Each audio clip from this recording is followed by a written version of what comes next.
Edsel. This is the Edsel. This is the Edsel. This is the Edsel. And this is the Edsel. Actually, this is a model of an Edsel. On this sunny Saturday in San Ramon, everything's coming up Edsel. The car that was so darn futuristic in its time, it made tomorrow look like yesterday. This was where the miracle of Dynastreak styling met the thrill of Thundermatic performance. It was a whole new way of getting there and a whole new way of saying you've arrived. And if you want to be noticed, this is the car to be in, right here, an Edsel. It's a car that is completely unique. I can go to any car show and I can have cars next to me that are 3, 4, 5 times the price and can be actually nicer than my car. But since my car is such an oddity, since it has such a reputation, I usually steal the show, which reinforces the reason why I'm an Edsel owner. The hearty band of fun-loving visionaries who have held on to these chrome-plated automotive curiosities are having their yearly get-together in San Ramon, California. About 110,000 Edsels were built between 1958 and 1960. About 2,500 of those are still on the road, and about 80 of those are here today. 80 of the most gorgeous, most showroom-perfect examples of Gyromatic Turbodyne Power Commando Glide 1950s Dreamboat styling on the planet. These Yank tanks were built by proud American working men in Detroit in the 50s, unintimidated by inferior foreign technology. These are mighty land yachts that got 14 miles to the gallon and weren't too proud to yell, "Feed me," at service stations that filled them full of 25-cent a gallon gas. So what sets the Edsel apart, aside from it being a humongous marketing and engineering hydrogen bomb? Well, let's start with that gee-whiz marvel of Buck Rogers' ingenuity, teletouch transmission. Can you flick that light switch? Why, certainly. Anyone can. Then you can drive the Edsel. That's right. Driving the 1958 Edsel is as easy as flicking a light switch. For Edsel's exclusive new teletouch drive shifts electrically at a touch. It's a new idea that puts shifting where it belongs, so you can keep both hands safely at the wheel. Of course, for Edsel lovers, this is more than a scientific miracle. It's an emotional experience. The reason that I fell in love with the Edsel is because of the teletouch drive. September the 4th of 1957, I went to the show to see my first Edsel. When I seen the teletouch drive, I realized then that I could keep my arm around my girlfriend and just keep on driving. I knew I had to have one, so I got me one.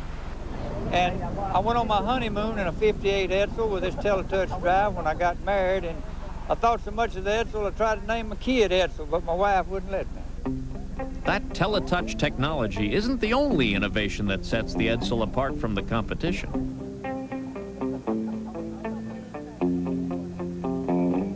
There's that distinctive Edsel styling featuring the trademark horse collar grille.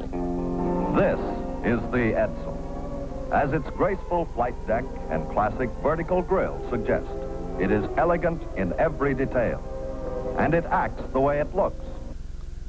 This classic vertical grille, well, critics said it looked like an Oldsmobile sucking a lemon, but it's that very homeliness that makes the Edsel so beloved.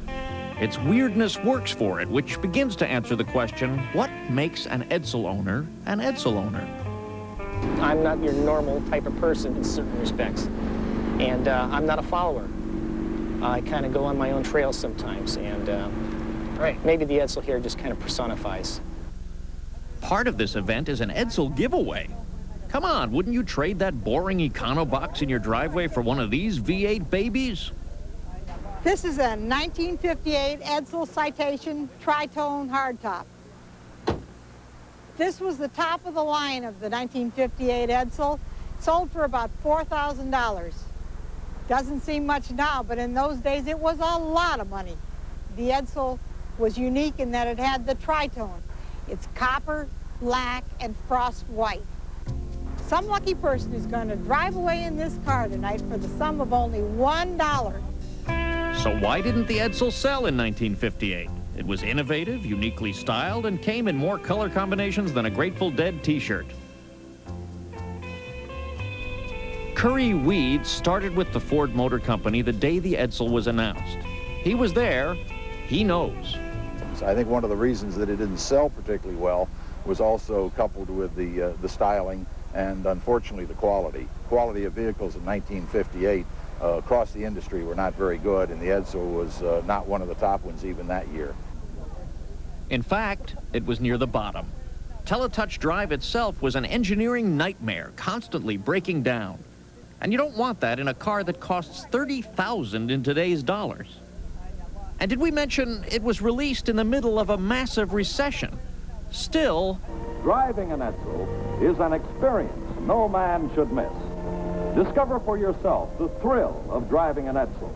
1958's one really new car. hey, driving an Edsel is still a thrill.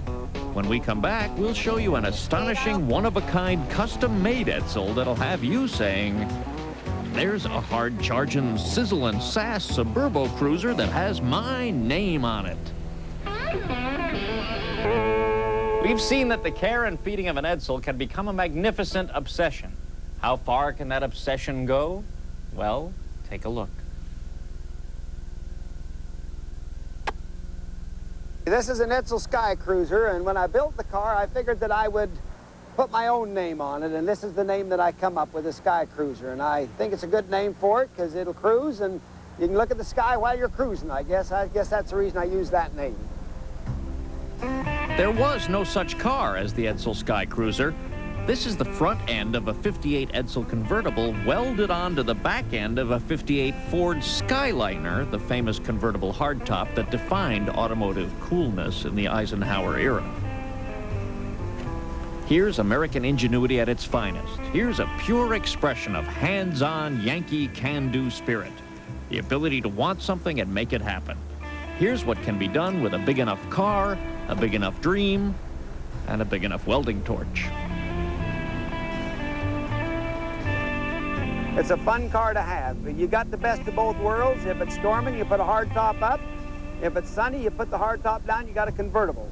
It's the perfect vehicle for gathering up the grandkids and telling them that once upon a time, American cars weren't tiny, timid, look-alike plastic boxes. They were gigantic battleships of steel and chrome. They were gas-powered dreams of upward mobility, a tribute to the American century and the men who put that century together. Men like this. This is the only 1959 Edsel retractable in the world as far as we know, and this is the only 1959 limousine in the world that took 4 cars to build this car. But the 1958 Edsel is the car that offers you the most in elegance of styling and performance. One question remains. Edsel owners have their choice of any car on the road. We're talking Mercedes, Lexus, BMW, whatever. And yet, they choose the Edsel. Why? Well, basically, even when you're driving down the freeway, people will even hang out of their cars and take pictures of you. Thumbs up, you know, things like that, really enjoying the car and what you have, you know, and they really get excited, big smiles. That's part of the fun of having one of these cars. It's just the enjoyment it gives other people, you know, and the fun they have with it. You can go down the road in an ordinary car, you don't draw any attention, but you drive one of these Edsels down the freeway, you'll cause people to have a wreck because they wonder where you got the car. You hear some kid ask the mama, says, Mama, what kind of car is that? People drive up and they realize it's a 50s car, and they've got to get a look at the car. They drive along and they catch up to the car. They finally read the nameplate on the car, Edsel. They go, I got to see the front end of this car. So they're driving along and they're scoping it out. They look at the front of the car. Then they do this. As they're looking, they turn in the direction they're looking. And you got to practice defensive driving. I find myself on the shoulder of the road sometimes just to get out of their way so they can look at the car. So that's it. Edsel owners are show-offs in the best sense of that phrase. They own and drive Edsels because they love offering others the pleasure of looking at automobiles that bring back a sense of lost optimism, a nostalgic return to that last golden moment in American history when this country seemed to have no limits. That will be the final legacy of this car, a car that started as a sales, styling, and mechanical catastrophe and endures today as a beautiful dream of a happier, more confident, more innocent America. Oh, and if you want to buy an Edsel convertible like this today, better bring along $50,000. And this is the Edsel Citation Convertible in gold and white. Undoubtedly the most beautiful convertible in the world. See this and the other elegantly styled Edsels at your Edsel dealer this week. Remember, this is the year to get out of your old car and into the most elegant automobile of your lifetime. Ladies And gentlemen, the Ford Motor Company would like you to see the new styling, the new features of the beautiful new Edsel, newest member of the Ford family of fine cars. could we see it? Certainly. You never saw a car like the 58 Edsel. Never? Never. More new ideas, more you ideas. In the great, exciting new Edsel. Brake still on? You can tell in the Edsel when the light goes on. Engine cold? You can tell in the Edsel when the light goes on. Getting low on gas? You can tell in the Edsel when the light goes on. May we repeat? There's never been a car like the 58 Edsel. This is the way you sit in the Edsel. Contour seat made for three. This is the way you can drive the Edsel. Tell it, let's drive on the steering wheel, see. This is the way you can open the trunk. Right on the dash, you turn the key. Never been a car like the 58 Edsel. But what about prices? Many prices. You can get an Edsel price lower than half the models in the low-price 3. It's the only one that's really different. The Ford Motor Company built it so you know it's good. How does it feel to own an Edsel? It's like falling in love. You can read about it, hear about it, but you've got to feel it. Feel the thrill of owning an Edsel. Oh, your step is snappy. When you own an Edsel, Your pulse beats happy. when you drive an Edsel, Cause you've got to drive it to feel what This great new car can do for you. you know why? It's a car designed around you. From the Ford family of fine cars.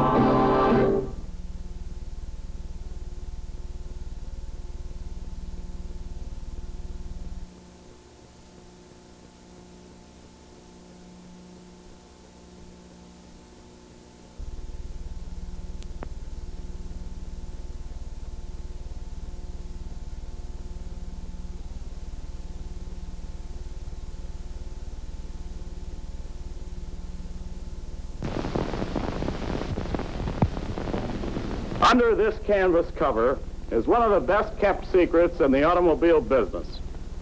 We hope you'll help us keep it a secret until after the public showings. It's the newest member of the Ford family of fine cars, the Edsel.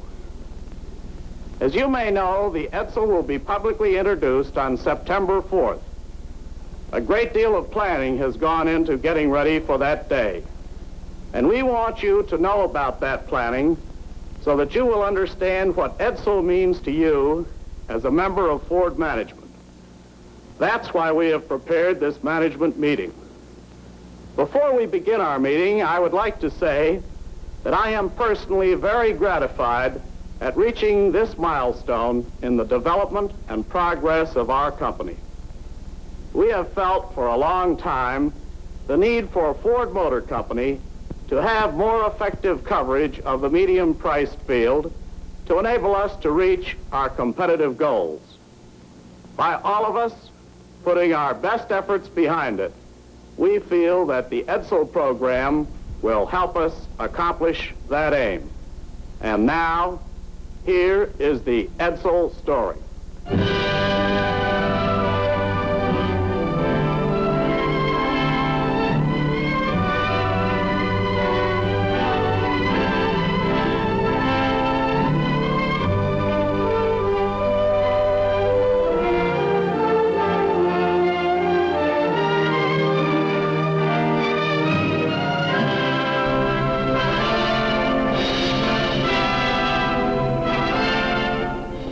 I'm Dick Craffey, General Manager of the Edsel Division, and it's my privilege to be able to bring to you today, with the help of Emmett Judge, who is our Merchandising and Product Planning Manager, the story behind the car under this cover.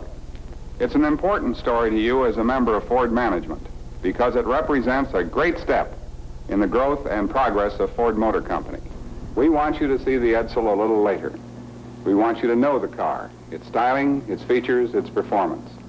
We want you to be as proud of it as we are, so that you can help us tell the Edsel story all across the country. But before you see it, we want you to know the background, the thinking and ideas and planning that led up to it. Why are we building the Edsel? Why do we need another car line?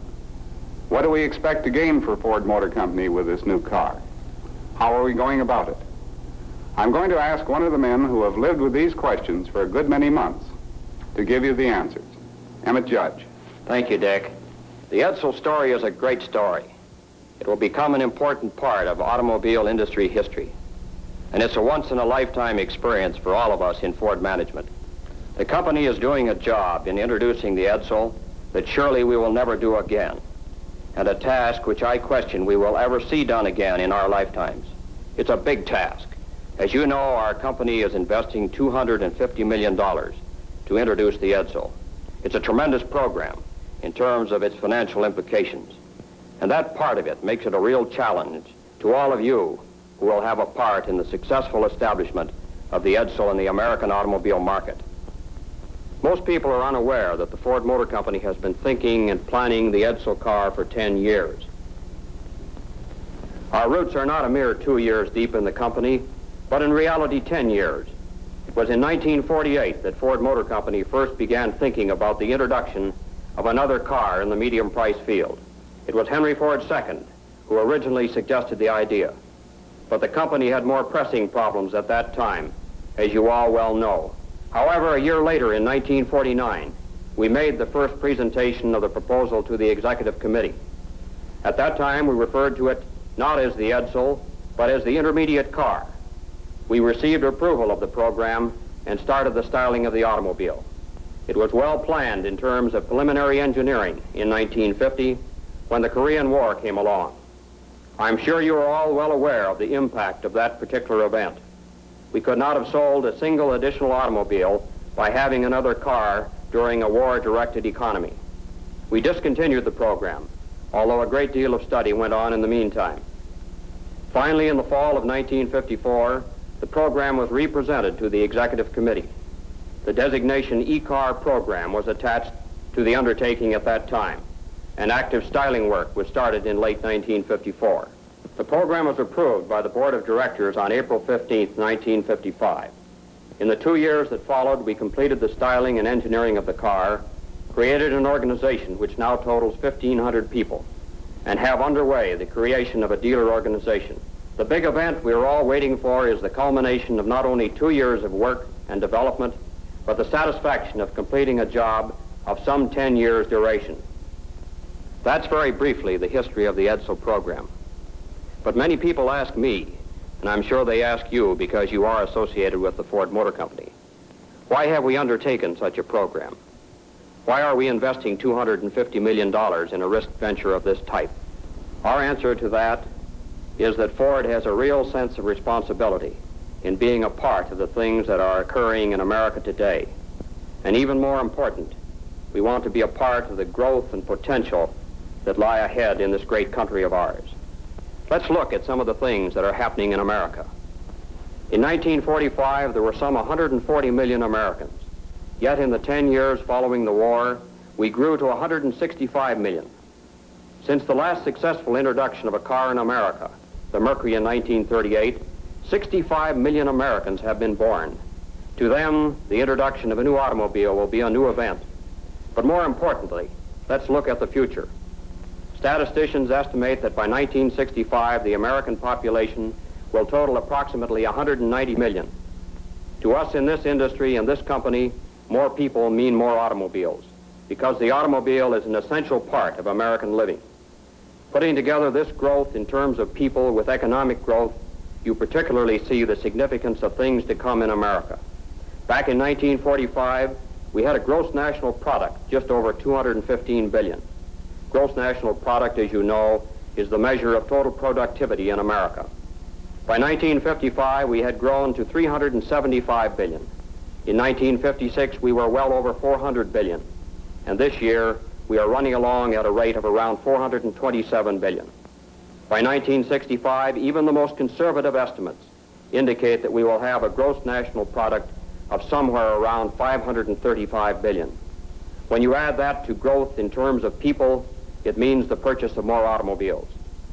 In 1955, we had the biggest year in the industry, really a bonanza for all of us. Americans spent $19 billion for new automobiles. Yet when you compare this with what is going to happen in 1965, it becomes small.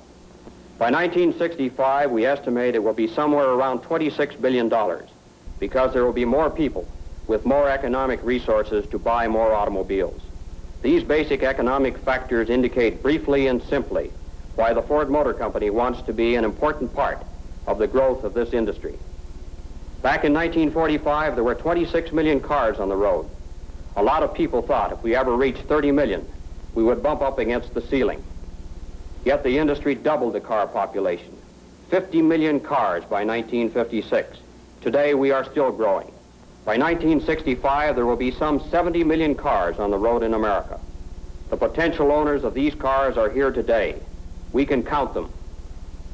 In addition, the great movement to suburbia has made the automobile an essential part of our living and created the need for a second car, a pattern that was unheard of and unthought of 15 or 20 years ago.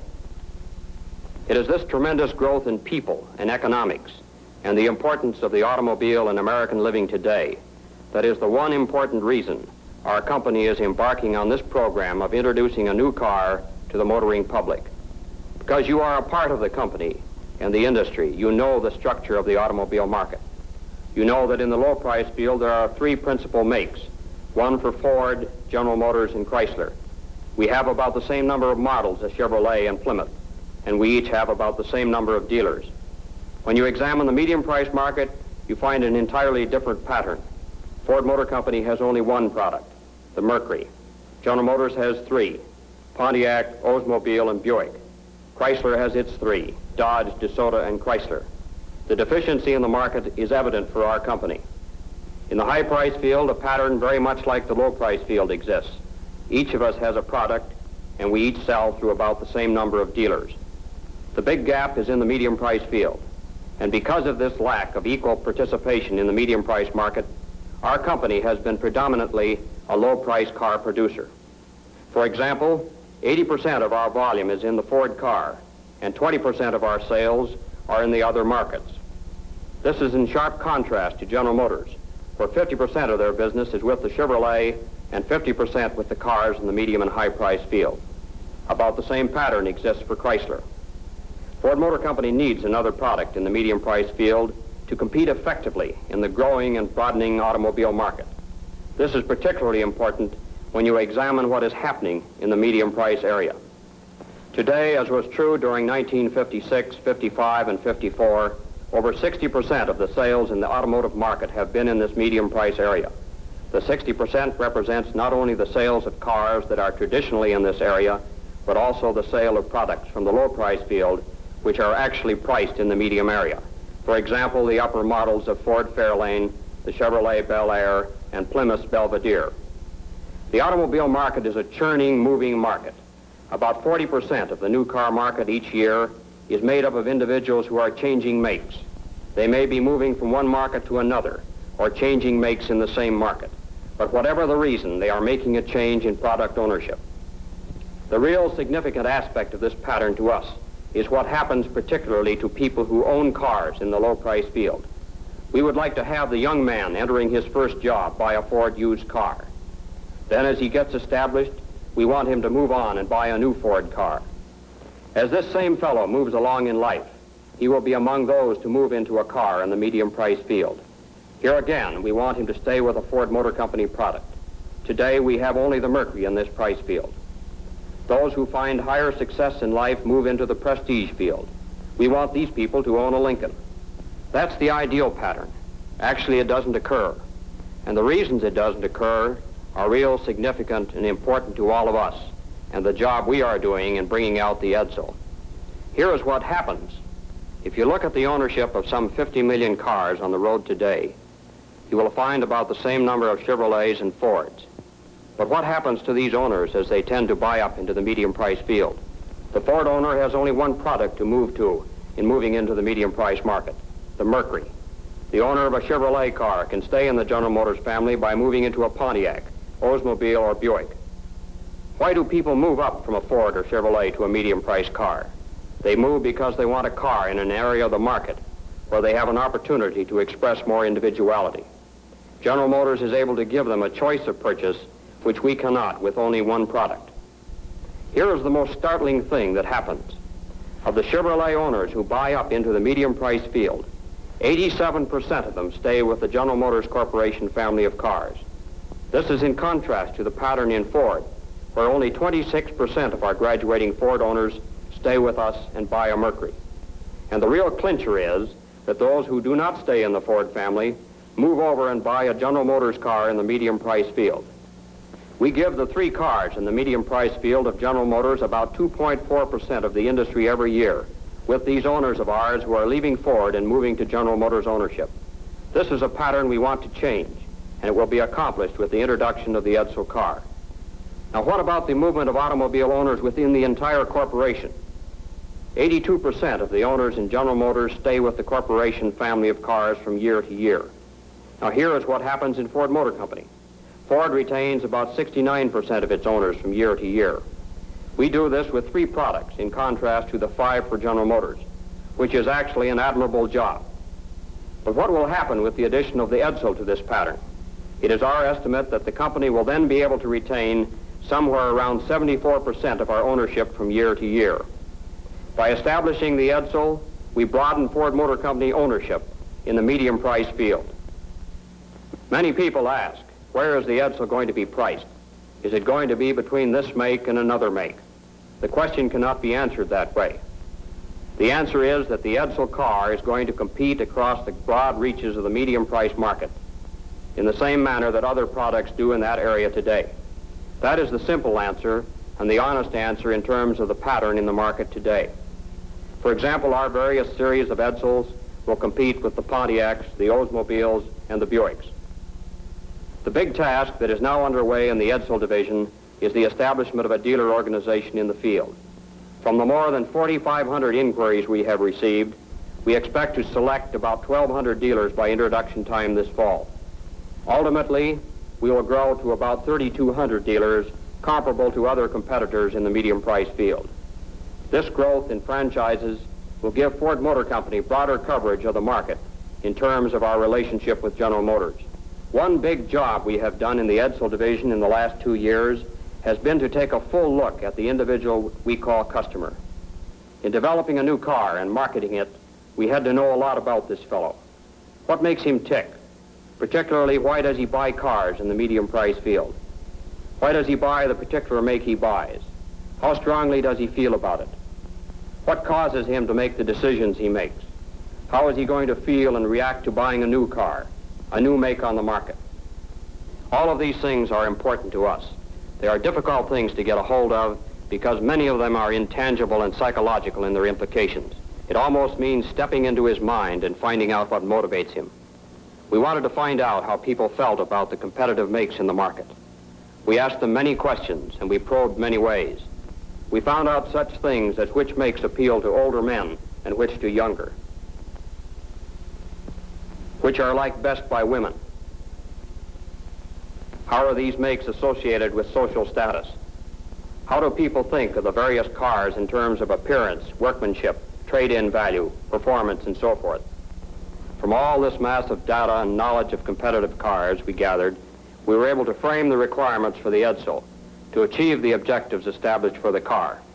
The objectives of the Edsel car can be summarized briefly. To get greater coverage of the medium price market for the Ford Motor Company, to ensure greater retention of the Ford upgraders who move up every year to the medium price field, to keep more people in the Ford family, broader retention in terms of corporate loyalty, to have more dealers selling more products made by Ford. All of these are going to accomplish more volume for the company. not just Edsel alone, but more volume for the Ford Motor Company as a whole. Now with these objectives and knowledge of the competitive market and these reactions and desires of the buying public, what kind of product should the Edsel be? We asked ourselves this question over 2 years ago because we wanted to determine and establish the kind of product that would do the job and do it most effectively. Here's the definition established for the Edsel product. The Edsel should be the smart car for growing America. It's not just words, it's a great definition in terms of what it has meant to us in carrying the program forward. To accomplish this purpose, the Edsel car had to be distinctive in appearance. It had to be different, yet not radically different to make an impact as a new product. It had to have discreet appointments. It had to have graceful styling, because we were convinced that most people like clean, flowing lines and design. We needed a car with advanced features and one that will be fully competitive in the highly competitive market of which we will be a part when we introduce this fall. We believe that we have achieved this goal in the product. I hope that now as you see the Edsel, both the car and the program will have more meaning to you. Gentlemen, that is the Edsel story. And now for the moment I'm sure you've all been looking forward to. A look at the newest member of the Ford family of fine cars, the Edsel.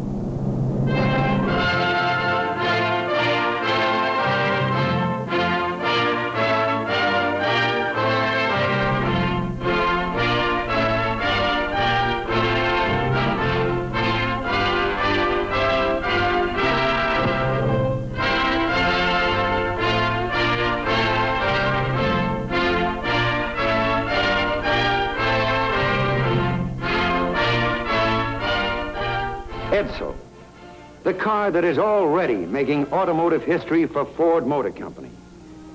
A new and different car in every respect, yet with a classical element of conservatism in its styling, which will give it maximum appeal.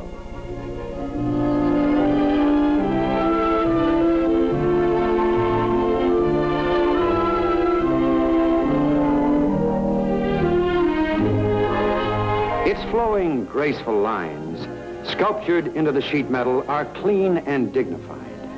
Yet it is excitingly different from anything on the road today.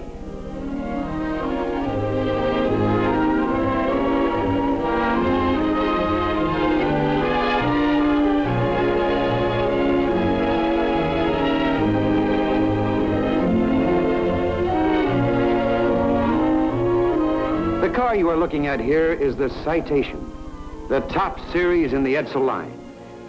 In addition, as you know, we will offer 3 other series: the Ranger, the Pacer, and the Corsair, which will compete right across the medium price market.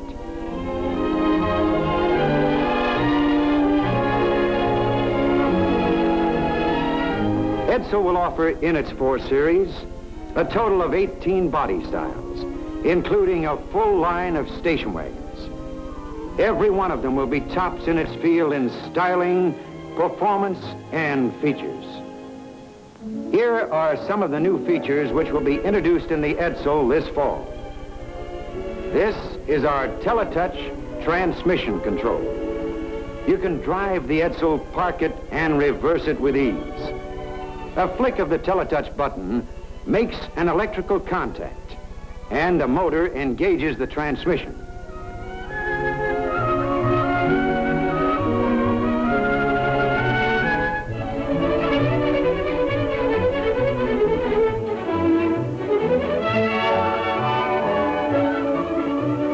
This instrument cluster follows the most advanced automotive developments. We placed all instrument switches and warning signals for convenience and visibility. This dial temp heater and ventilation control tunes in temperature, ventilation, and even optional air conditioning. In place of the old-fashioned knobs, you select the climate you want with a twist of the wrist.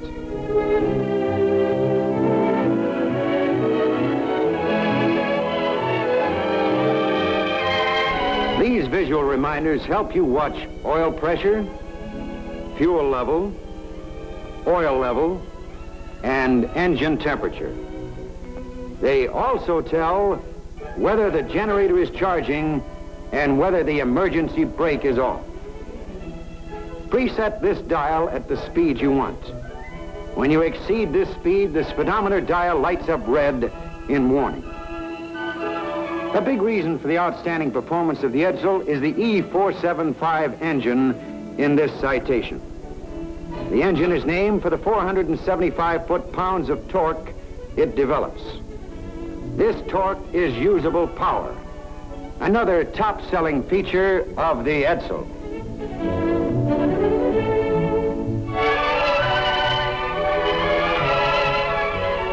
You'll want to take a closer look at the Edsel so that you can help tell America about the newest car in the Ford family. Edsel cars will go on display in advance of public showings in most company locations beginning August 27th. Don't miss seeing it.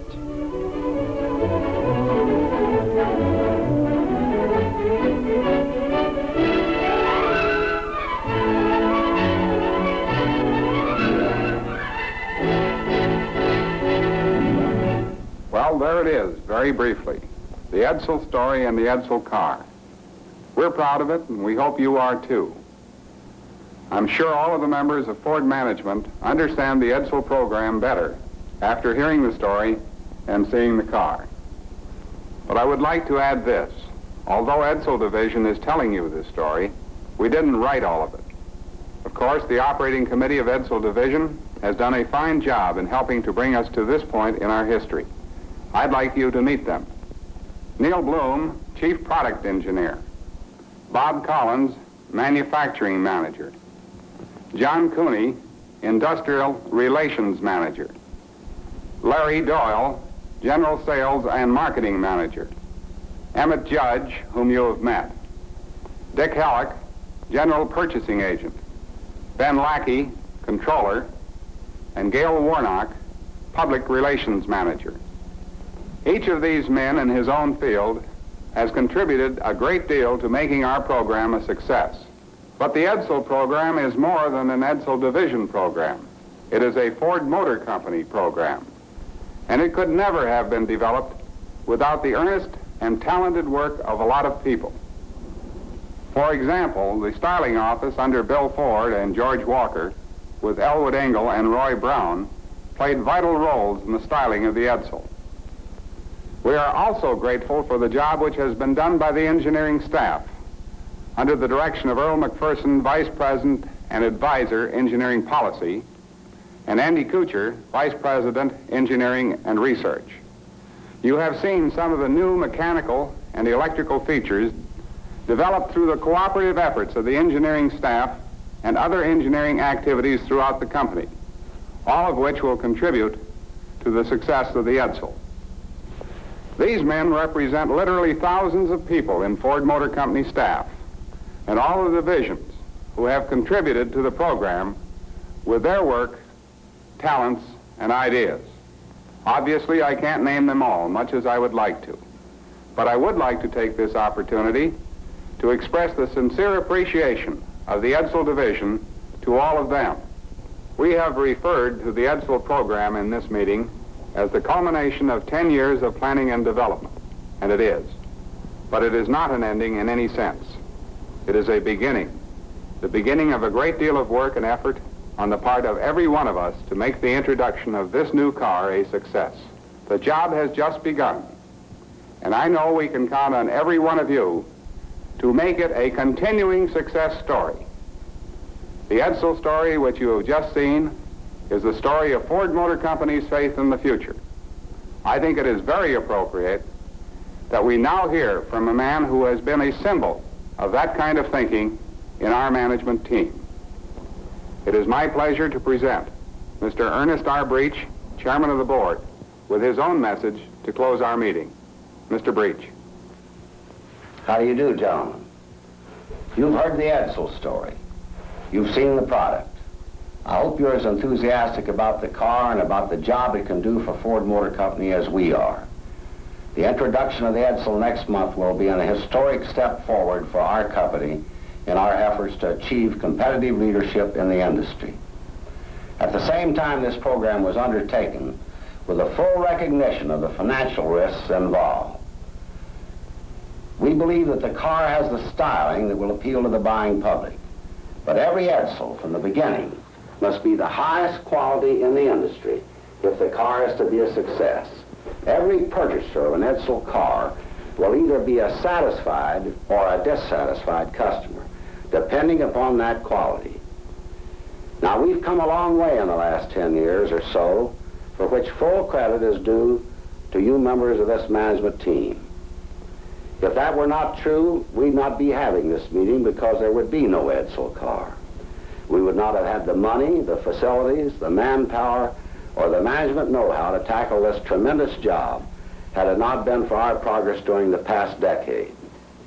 Management in every phase of our operations has contributed to that progress, with better manufacturing and assembling processes, with higher quality and lower costs, with better style and better engineered products, with an effective sales organization in the field, and with better human relations in our plants and offices. Together, we've made great progress. Our accomplishments, fortunately, have far outweighed our mistakes. But the road ahead is just as challenging and just as tough. And the rewards for intelligent planning and hard work are even more promising. There is no question in my mind that with your cooperation, Ford Motor Company will continue to grow and prosper. The Edsel, the car you have just seen and heard about, will play an important part in the challenge of the future. With all of us behind the program, I have every confidence that starting with the first public showings in September, Edsel is going to make a bigger and bigger place for itself on the American road and contribute to the next decade of growth of the Ford Motor Company, in which all of us, every one of us, has a real personal stake.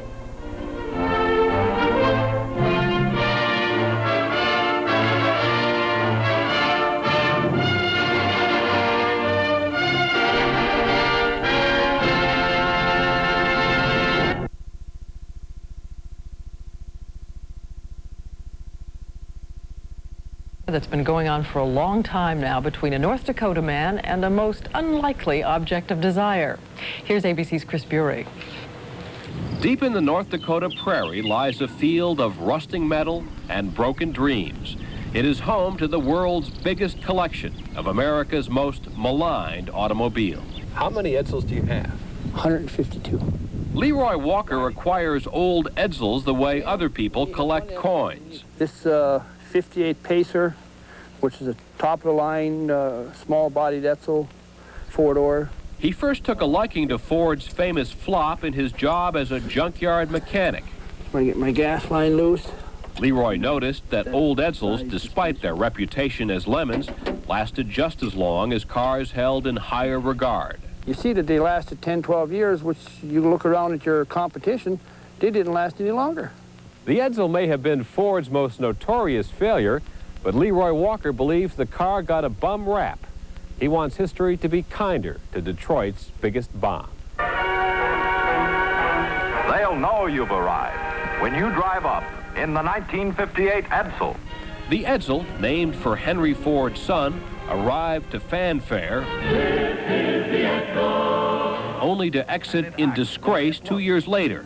Buyers hated the name, the car was priced too high, and Ford's promise, the Edsel, unlike any other car you've ever seen, became a national gag. The grill made people laugh. The jokes came out where it looks like Oldsmobile sucking a lemon. A lot of people call it a horse collar grill. Some people thought that it looks like a toilet bowl seat cover. But Leroy Walker may get the last laugh. His 58 Edsel convertible, costing $4,500 new, is worth $40,000 now. And it rides like a cream puff, not a lemon. Oh, I get offers every time I drive it. You might think Edsel owners would be lonely, but they have a club with 1,500 members. It was founded by Edsel Henry Ford, so named because his father admired Henry Ford of Detroit, though they are not related. This 1959 Edsel that I bought in Lorain, Ohio for $2,250 has 124,000 miles on it and still runs like a top. I liked it because it had my name all over it. The Edsel was pronounced dead more than 30 years ago, and it has become a synonym for failure. But as long as Leroy Walker and friends are around, the Edsel will never see the end of the road. How long are you going to drive an Edsel? As long as I can carry a driver's license and hold steering wheel in my hand. Chris Bury, ABC News, Beulah, North Dakota. That's our report on World News tonight. I'm Diane Sawyer. Good night.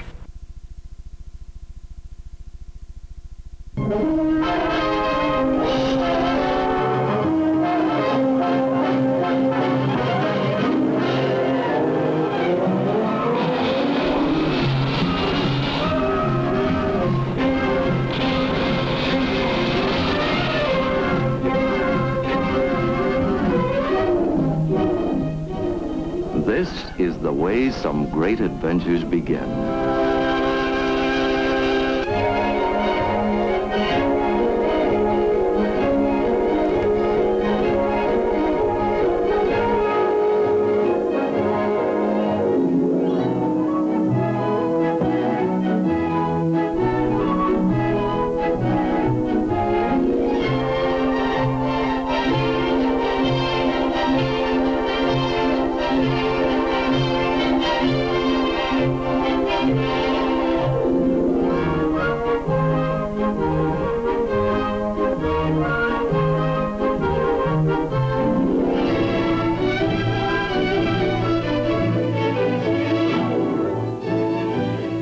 When they move from the line, who can say what excitement and unexpected pleasures they will eventually bring?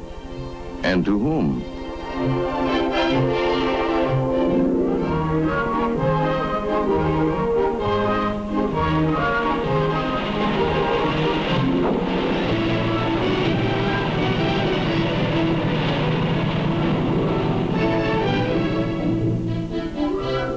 Some will go east, some west.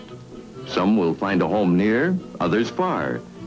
But in each, there is inbuilt freedom of movement, a means to far-flung travel joy and adventure, not only on the open road, but off the beaten path besides. There is this about off-the-track adventure. It may come to almost anyone, in any walk of life. Consider this eminently dignified vehicle and the man who became its owner.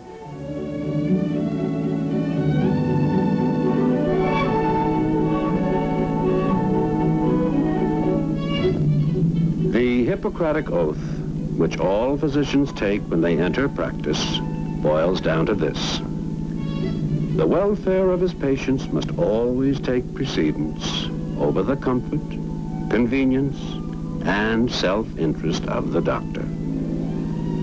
But 6 straight years without a vacation is just too much. Oh, well, a couple of weeks in Florida ought to fix me up fine.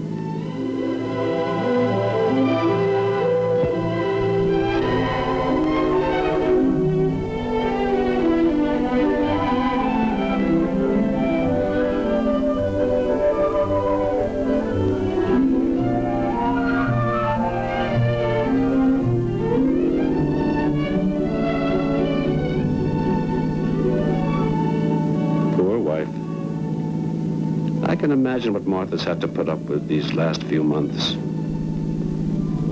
I must have acted like a bear when... Matter of fact, that's just the way I feel. Well, physician, heal thyself. Miami, here we come.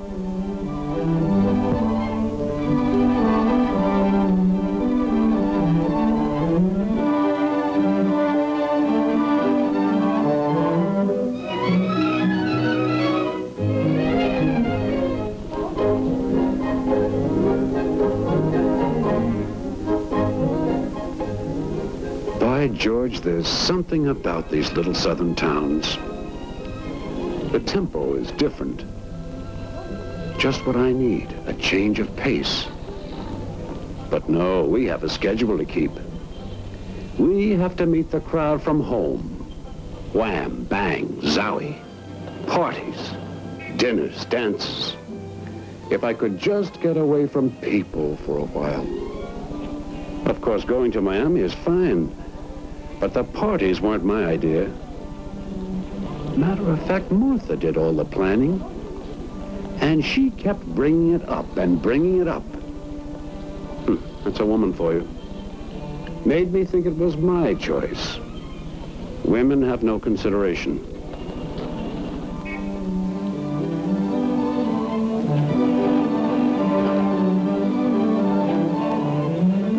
Well, we'll just see whose vacation this is.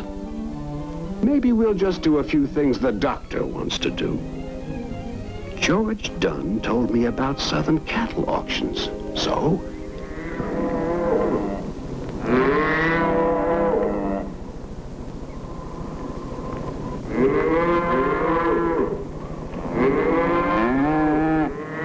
Aren't there any nice, quiet, peaceful places left in the world anymore?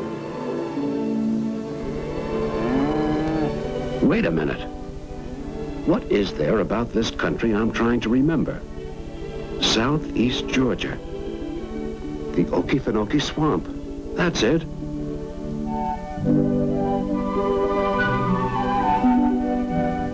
Somewhere around here is the source of the Swanee River.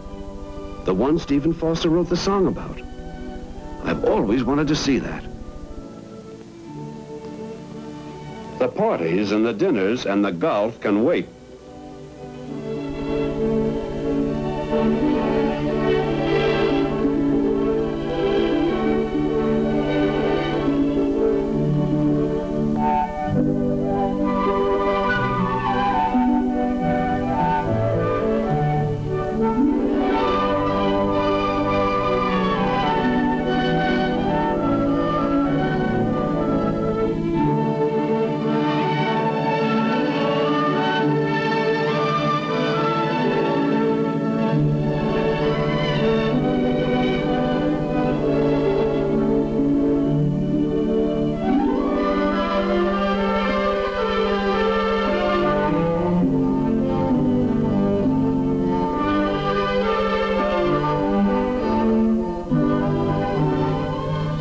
Swamp trips. That sounds interesting. Let's ask about it.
Well, Doctor, this is what you asked for. Is it what you really want? What are you really looking for, anyway?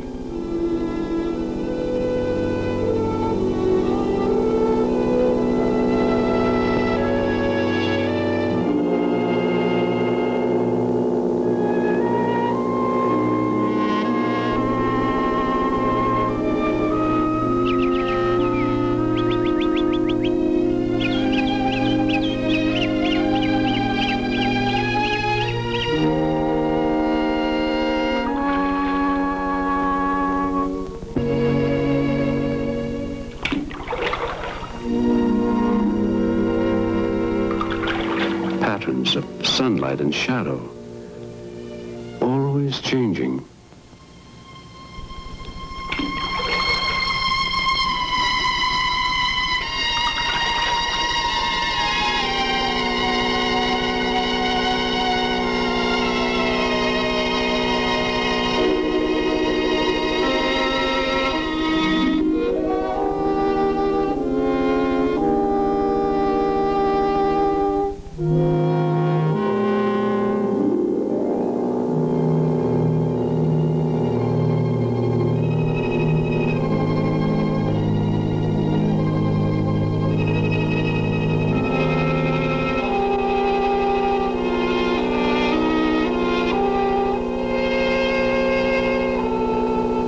This is beginning to look like a good idea.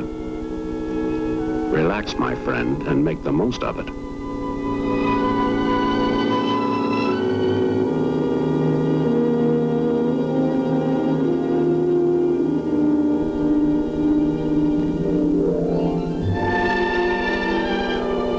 Sure is peaceful.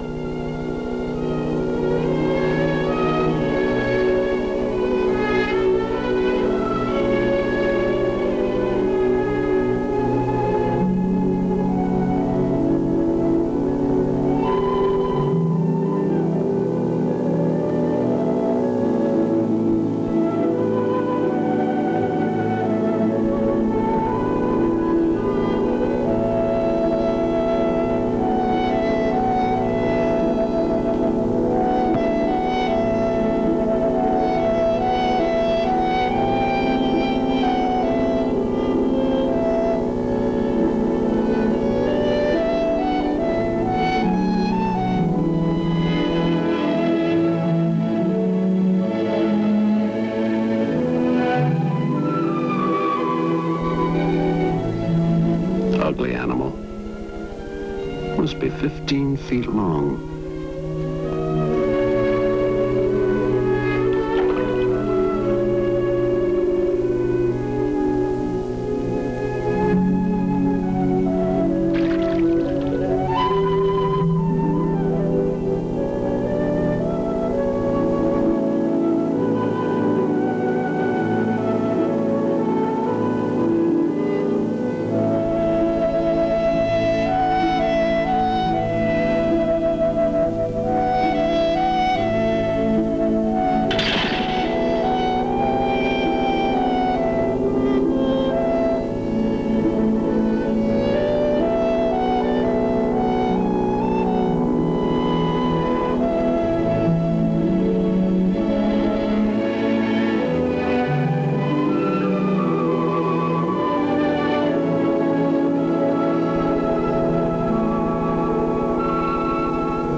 By George, this is just what I needed.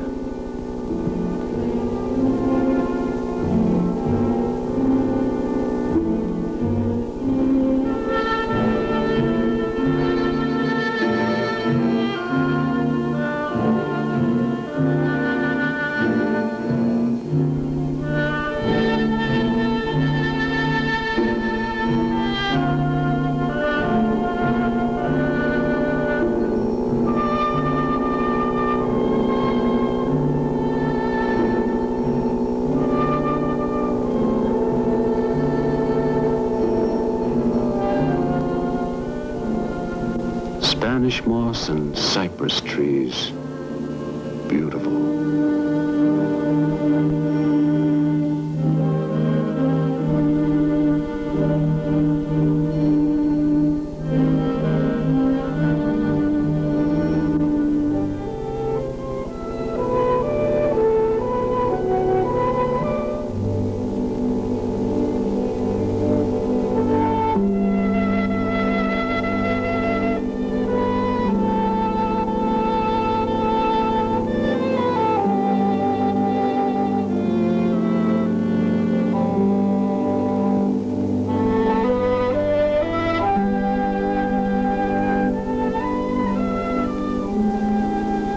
almost like being in a different world.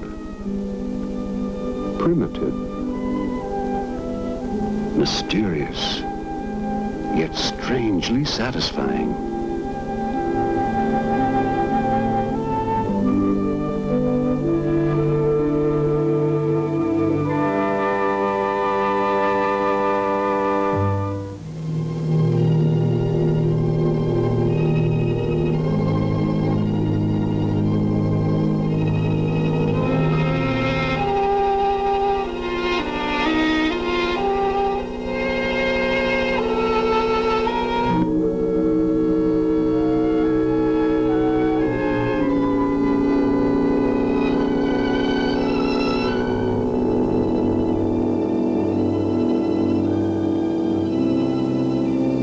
Vastness of this place. Acres and acres of beauty. How far does it go?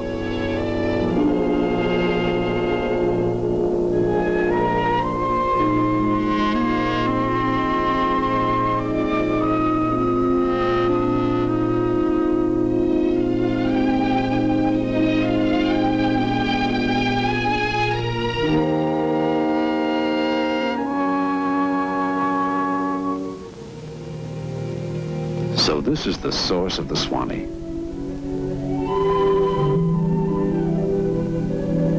Everybody has sung about it, but practically nobody has seen it. Even Stephen Foster never saw it. But I'm seeing it right now. Right here and now.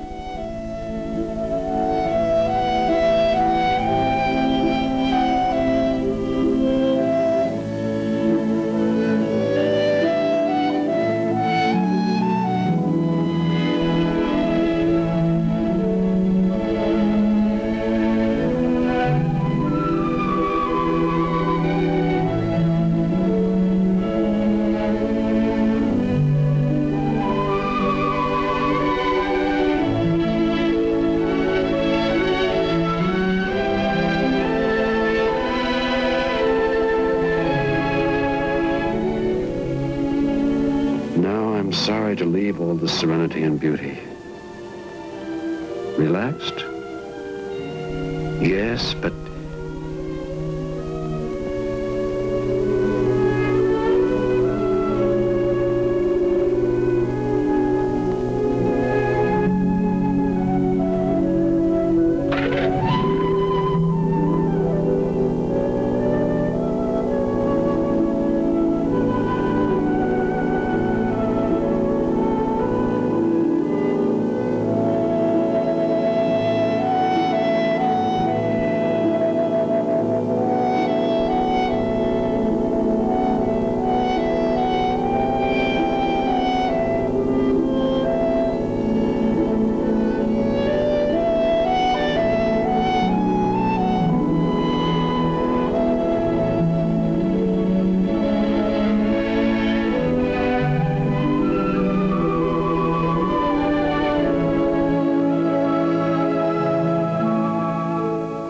well, every good thing must end.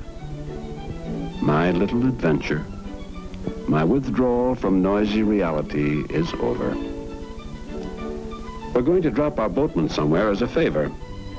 Nice quiet fellow, that boatman.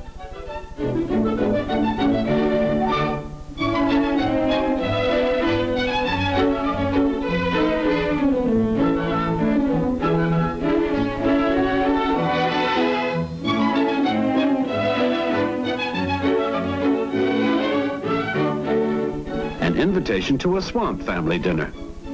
Well, that should be unusual. Good food, nice folks, plain, down to earth.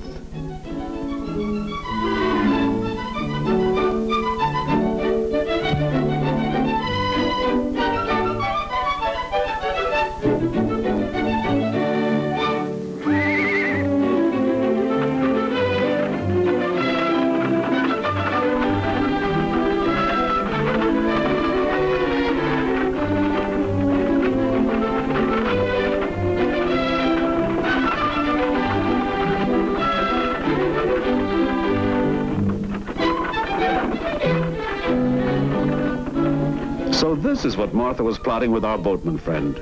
An old-fashioned sing. I've heard about him, and here is the real thing. The boatman told Martha that neighbors and friends get together often to sing, just for the joy of it.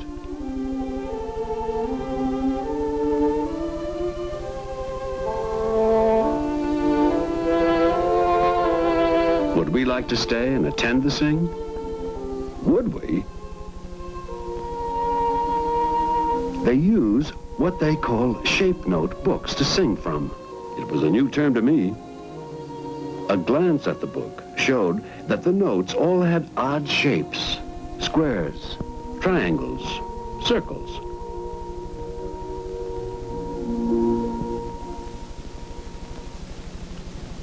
How about you boys coming on over and helping us sing?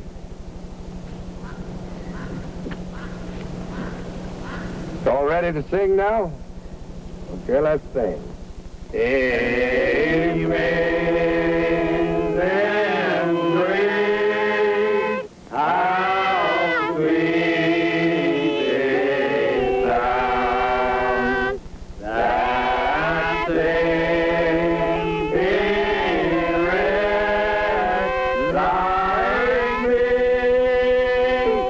I once was lost, but now I'm found. Was blind, but now I see. Don't you think that's good, Josie? Yeah, that's funny. I think it's fine. That's a good Number deal. 351.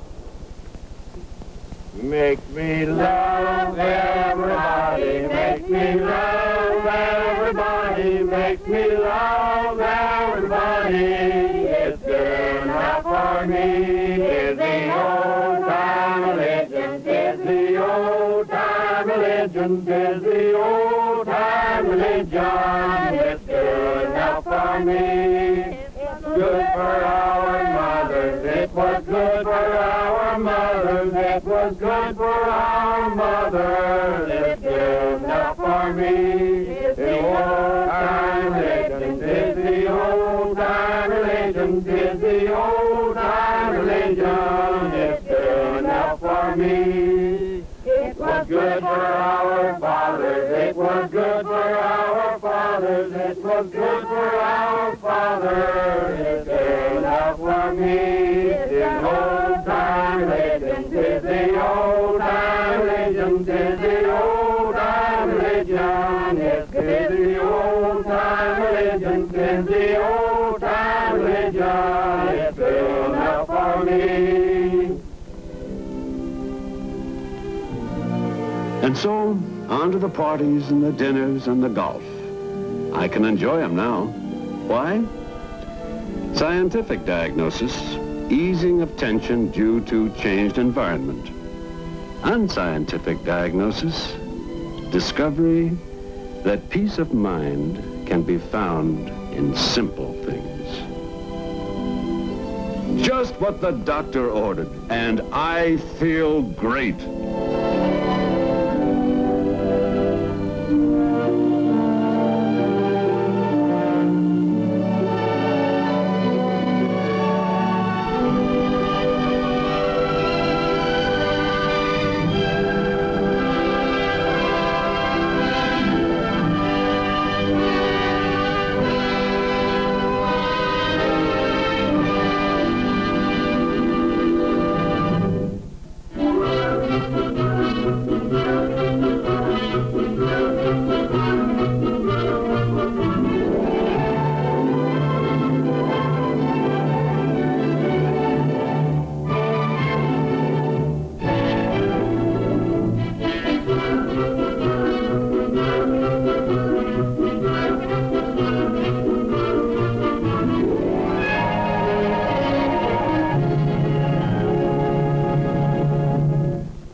Problem. Well, they're now hoping the government will bail them out.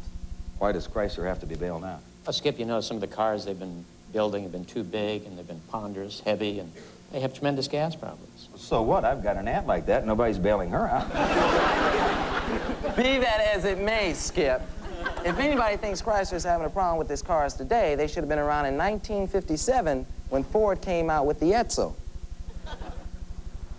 America is a country that loves automobiles. Unfortunately, the cars wear out and end up in junkyards such as this. The difference is, all of the cars in this junkyard are the same make and were manufactured during the 2 years just before I was born. They went off the market the same year I came on the market. The name of the car was the Edsel, and not all of them are here in this dump. A whole lot of them are still on the road and looking good.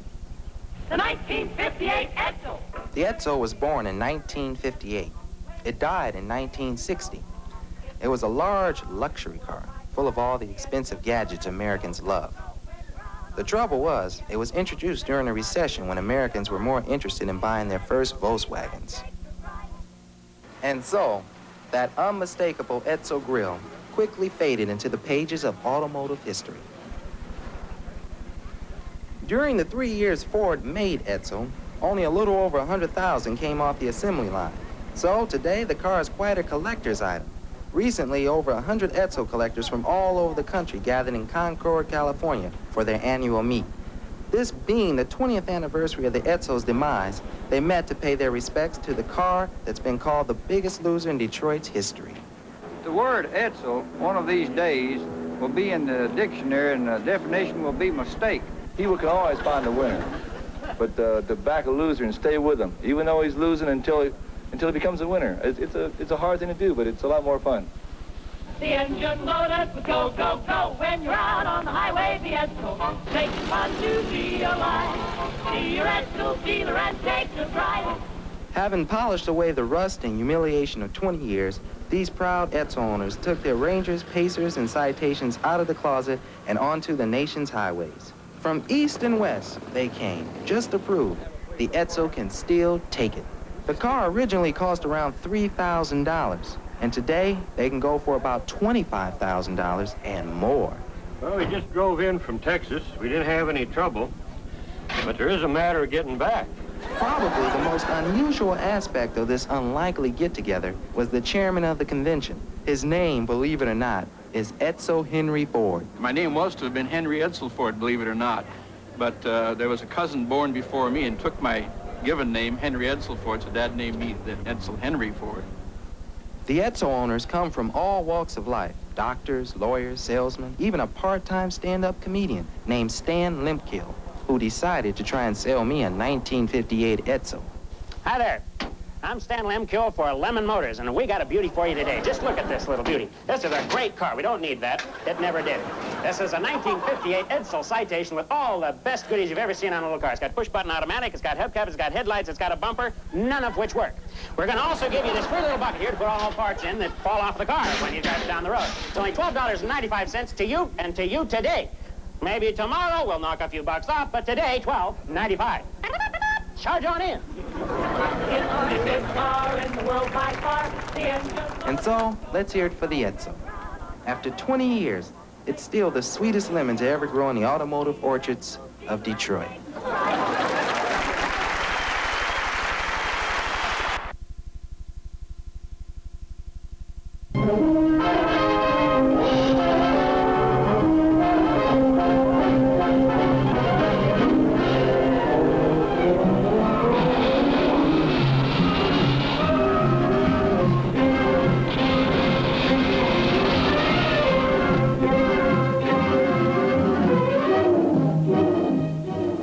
This is the way some great adventures begin.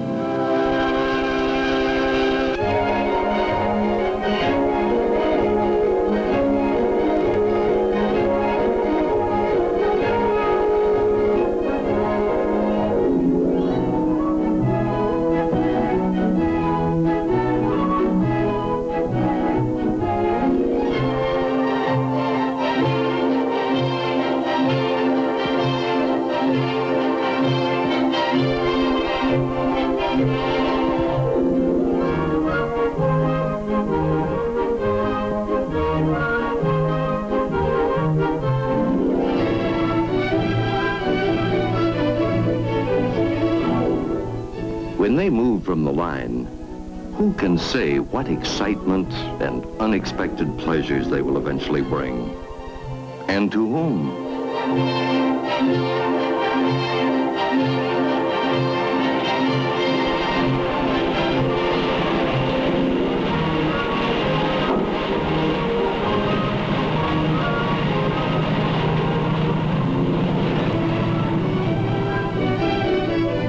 Some will go east, some west. Some will find a home near, others far. But in each, there is inbuilt freedom of movement, a means to far-flung travel joy for anyone, not only on the open road, but off the beaten path besides. Now, adventure is a chancy thing at best. Here, for instance, is a modern but conservative family car, wouldn't you say? Hardly designed for exploring. And yet...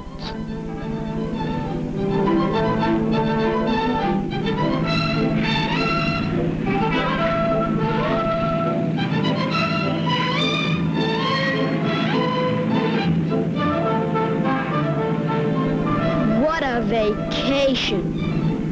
Drive 1,483 miles just to look at a bunch of buildings in New York. I bet when I grow up, I'll never spend my vacation in a big city. What fun's this gonna be anyway? Well, one thing's for sure. Promises don't mean much in this family.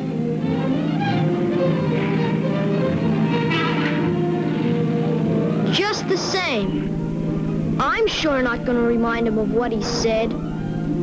If he doesn't remember, well, that's all right with me. I just can't believe Dad would forget his solemn cross-your-heart promise like he did.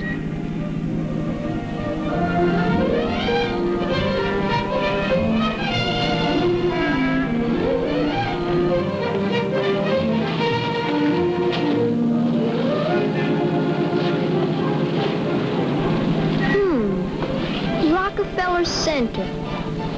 I wonder if it's true, when you hook a blowfish, it puffs up to 3 times its size. No, I don't believe that.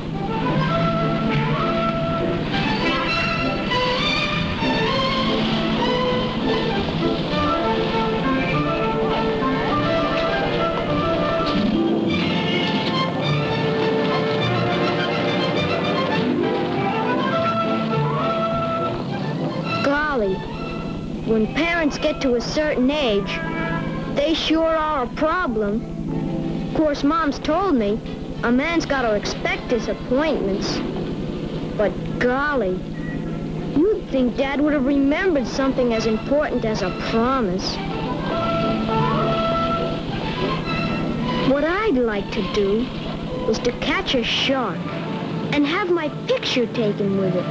Then when Johnny Walken starts bragging again about the time he went fishing with his dad, uh-oh.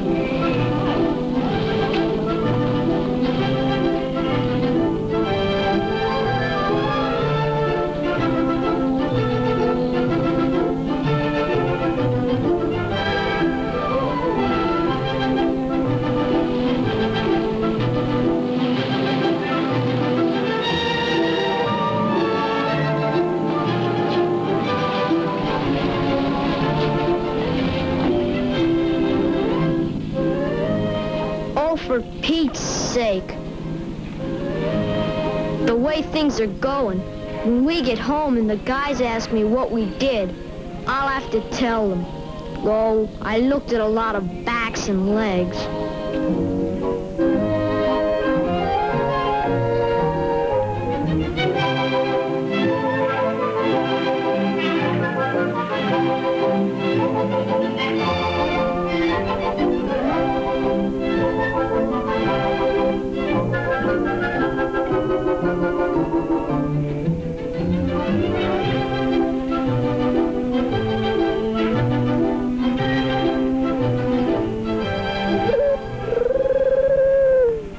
Well, I've seen it. Let's go.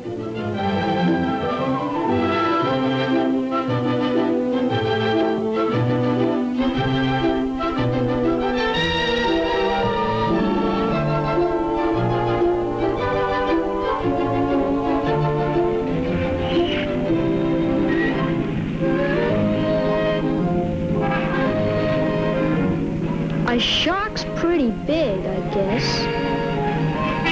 Maybe I'd rather catch a marlin, or a sea bass, or even a flounder.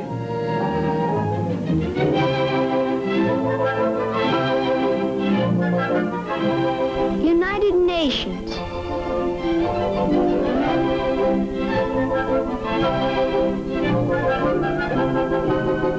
Buildings, buildings, buildings. I wonder why they brought me along.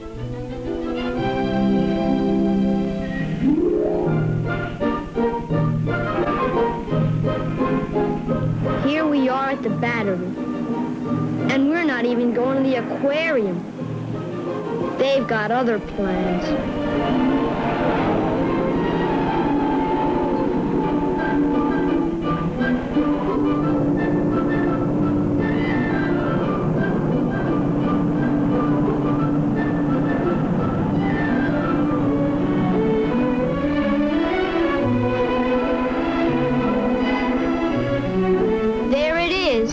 The whole doggone Atlantic Ocean, packed full of fish. And I haven't even got a bent pin.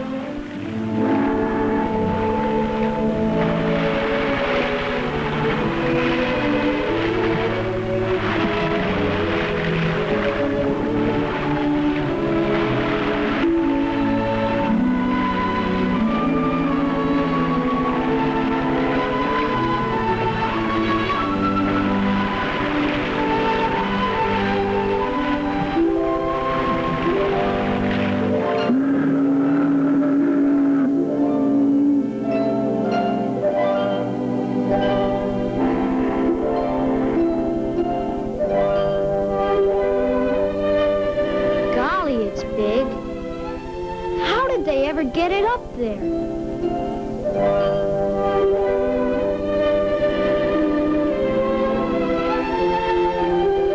How am I supposed to see?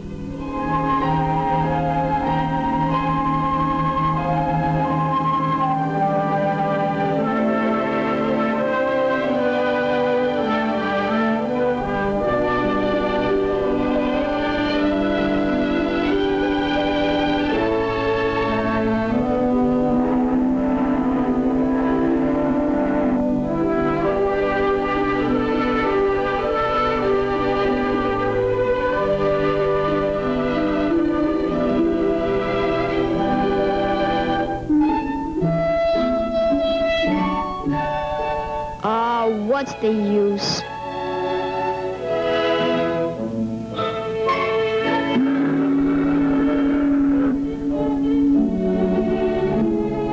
What a vacation. Fifth Avenue. And now we have to go window shopping. Wouldn't you know it?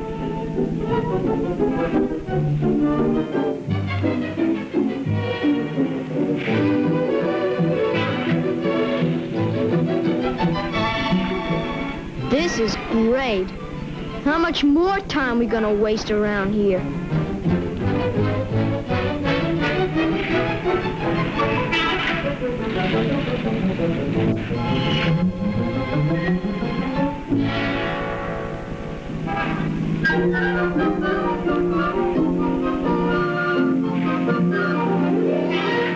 Wow.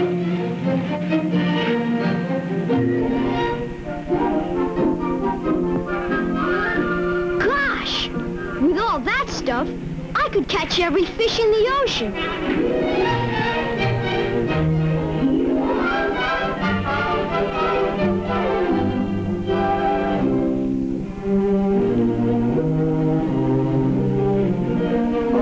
What's the use?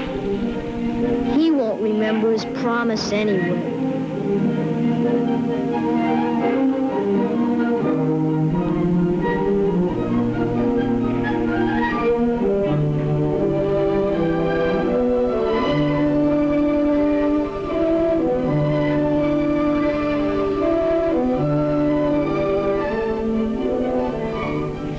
asked me, and I told him.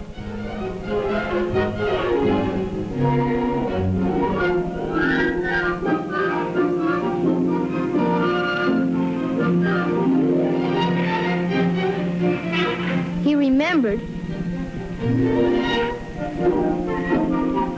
And now we're going.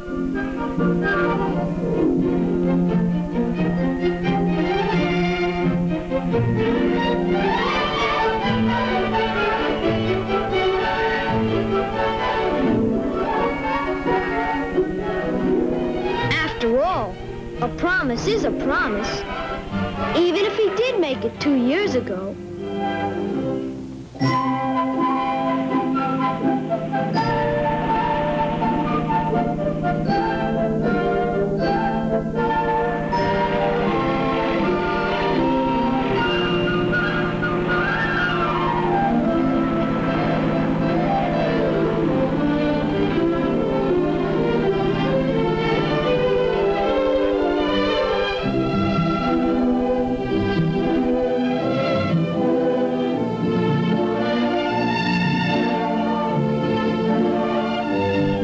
There's lots of fishing here on Long Island. And there's Montauk Point Lighthouse.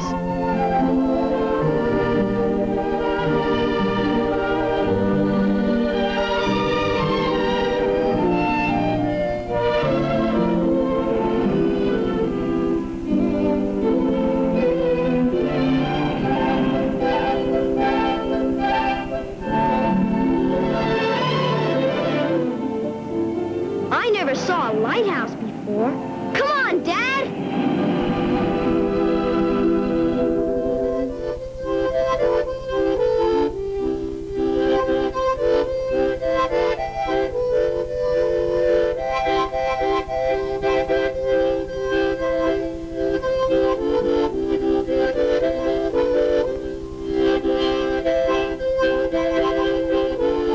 It sure smells like there's a lot of fish around here.